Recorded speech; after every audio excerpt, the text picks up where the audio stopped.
Salut chers internautes, bienvenue sur une nouvelle vidéo. Aujourd'hui, nous allons vous montrer quand est-ce qu'on utilise le gérondif, l'infinitif et l'infinitif sans tout en anglais. On emploie l'infinitif avec tout après ces verbes que nous allons citer.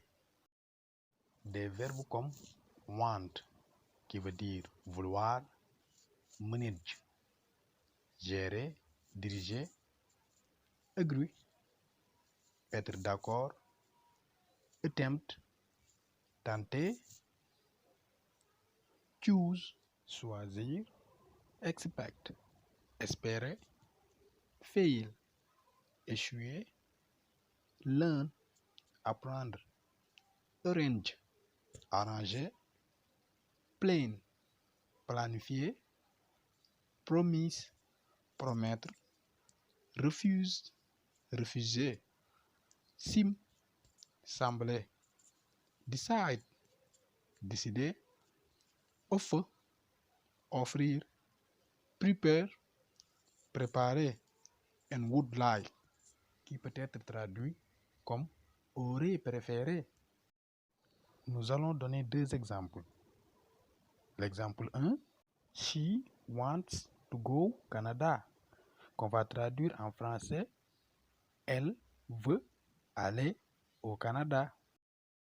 L'autre exemple, he always managed to keep his temper, qu'on va traduire en français, il parvient toujours à gérer son tempérament.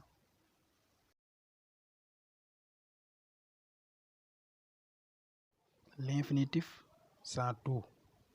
On utilise l'infinitif sans tout after modal auxiliary, c'est-à-dire après les semi-auxiliaires tels que can, must, should, will, may, shall, etc.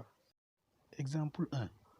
Tell him I cannot come, qu'on va traduire en français. Dis-lui que je ne peux pas venir. Exemple 2. Shall I open the window, qu'on va traduire. Dois-je ouvrir la fenêtre?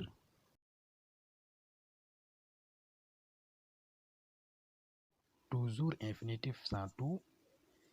Il faut noter que après des verbes comme make, exemple, we made them laugh, nous les faisons rire. Mais aussi on utilise l'infinitif sans tout après des verbes comme to see and hear. Exemple, I saw him put the key in the lock and I heard him cough, qu'on va traduire en français. Je l'ai vu mettre la clé dans la serrure et je l'ai entendu tousser. Mais aussi to let. Exemple, don't let the fire go out. They will not let me. Ils ne me laisseront pas. Mais à noter aussi, après why, qui veut dire pourquoi, and why not, qui veut dire pourquoi pas, on utilise toujours l'infinitif sans tout.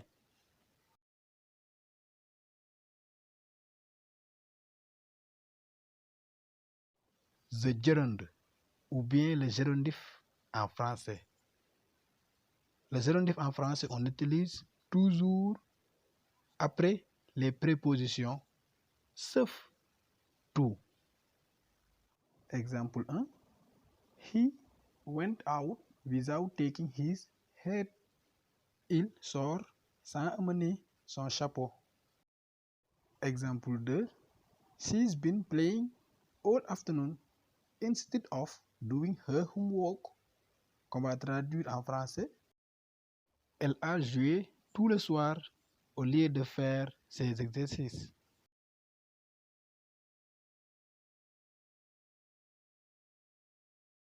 Le gérondif encore, après des verbes comme avoid, éviter, dislike, détester, enjoy, savourer, finish, finir, give up, abandonner, go on, continuer, imagine, imaginer, keep, garder, keep on, garder, risk, risquer, stop, stopper, arrêter, suggest, suggérer.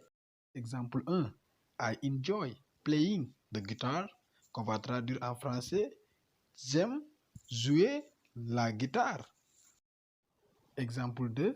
He always avoids making mistakes, qu'on va traduire en français. Il évite toujours de faire des erreurs.